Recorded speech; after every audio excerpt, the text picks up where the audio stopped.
Assalamualaikum warahmatullahi wabarakatuh. Selamat sore kepada Bapak Dr. Insinyur Agus Purnomo, selaku dosen mata kuliah Halal and Green Logistik. Selamat sore juga kepada teman-teman semua. Perkenalkan, nama saya Tobi Ismail, saya dari kelas 4A D4LB. Terima kasih banyak kepada Bapak Dr. Insinyur Agus Purnomo atas kesempatannya. Ini saya akan menjelaskan topik penelitian mengenai implementasi Green Supply Chain Management pada industri farmasi di Indonesia. Sebelum kita memasuki penjelasan, kita akan mengenal lebih jauh mengenai pengertian Green Supply Chain itu sendiri. Jadi Green Supply Chain itu adalah suatu model bisnis rantai pasok produk sangat berkoleransi dengan implementasi prinsip pengembangan yang berkelanjutan terhadap praktek bisnis dengan memperhatikan aspek lingkungan. Jadi Green Supply Chain Management itu maksudnya adalah bagaimana kita bisa produk yang sudah mengalir ke konsumen itu bisa didaur ulang kembali dengan diproses kembali atau diolah kembali, kemudian barang tersebut dipasarkan atau dijualkan kembali dengan berbagai macam konsep yang diciptakan atau berbagai macam produk yang dijual lagi dengan memberikan inovasi terbaru gitu dengan produk hasil dari daur ulang tersebut. Nah, di sini kita akan memasuki mengenai variabel masalah. Pada industri farmasi mencakup aspek biaya yang tinggi pada desain, produksi, pelabelan, dan pengemasan produk. Yang kedua yaitu adalah kurangnya pelatihan dan edukasi karyawan mengenai implementasi GSCM, tidak adanya dukungan dari pemerintah dan institusi. Tiga, kurangnya kesadaran konsumen sehingga mengakibatkan tidak adanya tekanan industri untuk menerapkan GSCM. Jadi pada perusahaan farmasi di Indonesia mereka belum menerapkan yang namanya Green Supply Chain Management sehingga produk yang mereka produksi itu tidak bisa mereka olah kembali. Yang keempat, kurangnya pengetahuan di antara pemegang saham, vendor, dan pemasok. Yang kelima, regulasi, belum adanya aturan yang spesifik terhadap implementasi. Yang keenam itu sumber daya manusia, kurangnya sumber daya manusia yang kompeten untuk mengembangkan dan menerapkan model rantai pasok. Jadi memang belum menerapkan atau tidak adanya ahli yang memang mengerti dalam proses Green Supply Chain Management. 7, pesaing pasar untuk produk generik merupakan aspek penting sebagai pertimbangan sehingga biaya kemasan ramah lingkungan yang sangat tinggi tidak kemungkinan untuk dapat diterapkan pada Green Supply Chain Management. Yang kedua, pembahasan.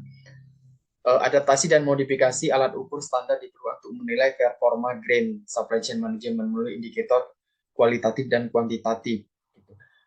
Alat ukur yang telah diimplementasikan mencakup supply chain, model, balance, storage, BSC, dan SCM logistik.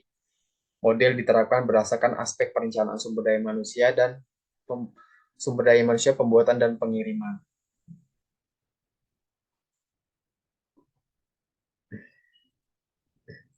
Nah, berikut adalah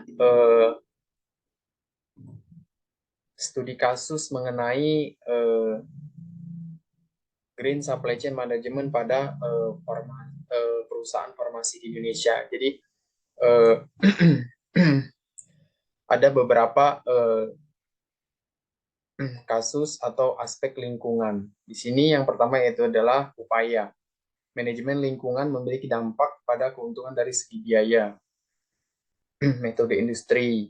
Yang kedua yaitu implementasi ISO memiliki pengaruh yang signifikan terhadap kinerja. Integrasi jaringan rantai pasok dengan proses ramah lingkungan. Integrasi antara pengukuran kinerja aspek lingkungan dengan ekonomi. Penyusunan panduan implementasi. Implementasi GSCM pada keseluruhan rantai pasok menyesuaikan dengan regulasi pemerintah dan ISO. Nah, sini adalah langkah-langkah untuk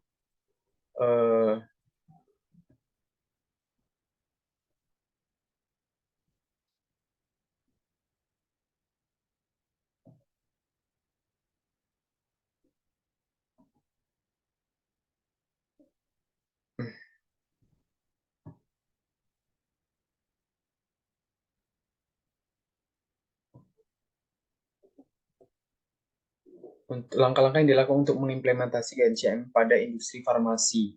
Yang pertama itu adalah tahap produksi dengan mengadakan seminar untuk pemasok tentang kesadaran terhadap lingkungan, bimbingan pemasok untuk menyiapkan program lingkungan, undang semua pemasok dalam industri ya, untuk berbagi pengetahuan dan masalah. Jadi untuk perusahaan farmasi, langkah-langkah yang harus dilakukan untuk menerapkan Green Supply Chain Management itu sebagai berikut, di mana kita harus mencari pemasok yang memang pemasok tersebut menerapkan Green Supply Chain Management atau produk dari pemasok tersebut memang bisa didaur ulang ataupun kita bisa menyeimbangkan antara pemasok untuk kita produksi kembali, kemudian barang tersebut ke tangan konsumen sehingga barang tersebut bisa di reverse logistik. B itu tahap produksi, bahan baku ramah lingkungan, masukkan aspek lingkungan berbasis kriteria dalam pertimbangan proses produksi. Pertimbangan desain lingkungan, proses optimasi untuk pengurangan limbah dan emisi, penggunaan teknologi ramah lingkungan hingga dapat menghemat energi, air, limbah. Terapkan prinsip-prinsip manajemen kualitas, total quality management. Tahap pasca produksi, pengelolaan limbah secara ramah lingkungan, mengambil kembali kemasan dan produk yang kadaluarsa. Menarik produk perusahaan yang telah rusak. Memberikan informasi kepada customer bahwa produk dan proses produksi yang ramah lingkungan, penggunaan transportasi yang ramah lingkungan, dan juga emisi gas.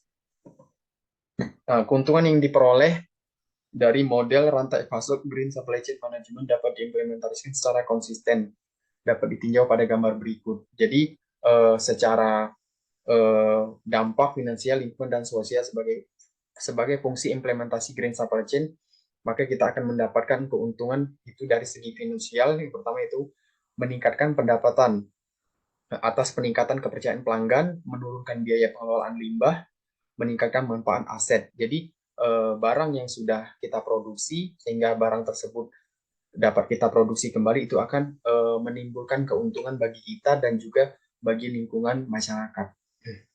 Yang kedua itu adalah lingkungan, memproduksi jumlah limbah yang dihasilkan, meningkatkan efisiensi penggunaan energi, mereduksi emisi udara, mereduksi emisi air, mereduksi konsumsi bahan bakar tidak ramah lingkungan. Jadi ketika barang tersebut kita daur ulang, maka limbah yang seharusnya limbah yang tadinya akan dibuang oleh konsumen itu tidak jadi dibuang karena bisa kita daur ulang kembali atau di reverse logistik. Yang ketiga itu adalah sosial, mereduksi bahaya limbah dan emisi gas yang dihasilkan dari keseluruhan aktivitas rantai pasok produk terhadap kesehatan masyarakat. Terima kasih banyak kepada Bapak Dr. Insinyur Agus Purnomo atas perhatiannya. Saya ucapkan terima kasih. Mohon maaf jika ada kesalahan ataupun kekurangan. Sekian dari saya. Wassalamualaikum warahmatullahi wabarakatuh.